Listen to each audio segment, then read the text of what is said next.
Hi, I'm Amanda Whidden from the Foderick Real Estate Group. I'm one of the original members of the team, and we're here to get to know me a little bit better today. So originally being from Nova Scotia, I guess as a little girl, I didn't ever really imagine myself living in a big, giant city, but I can't imagine myself living anywhere else today. I absolutely love Toronto. I figure skated pretty much my entire life until I was 16 years of age, and that's actually when my mom passed and I had to start, working.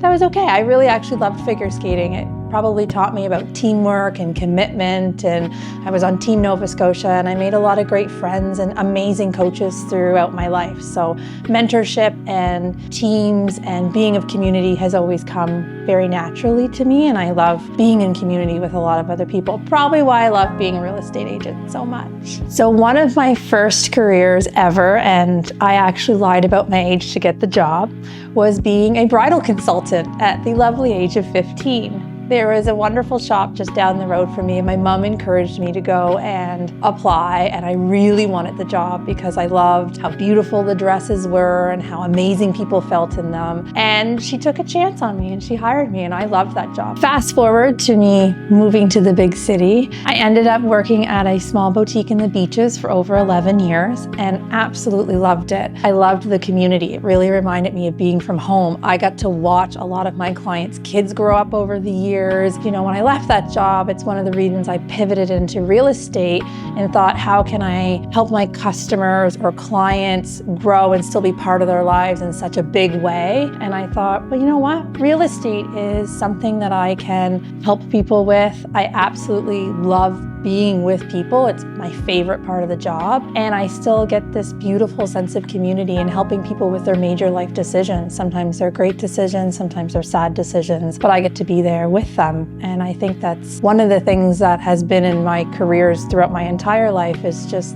the people who make it so special. So as I mentioned a little bit earlier, my mom passed away when I was 16. It was probably the hardest thing I ever had to go through, not just for myself, but with my family. And my mom was awesome. Everyone who's watching this who knows her will just think, oh, there's Carly. She was a spitfire. She taught me determination. She always had this funny saying, if you're early, you're on time. If you're on time, you're late. If you're late, you're fired. I think we all see that in my personality, but what really got me through it was my friends, my community, and my family. And friendship and those deep personal connections that you have with people are the most valuable thing you can ever have in life. And I think that's why I love working with people and being through those times with them, whether they're happy or sad, is because it's so important to have someone who can sit and listen with you and empathize and understand, because I would have never made it through that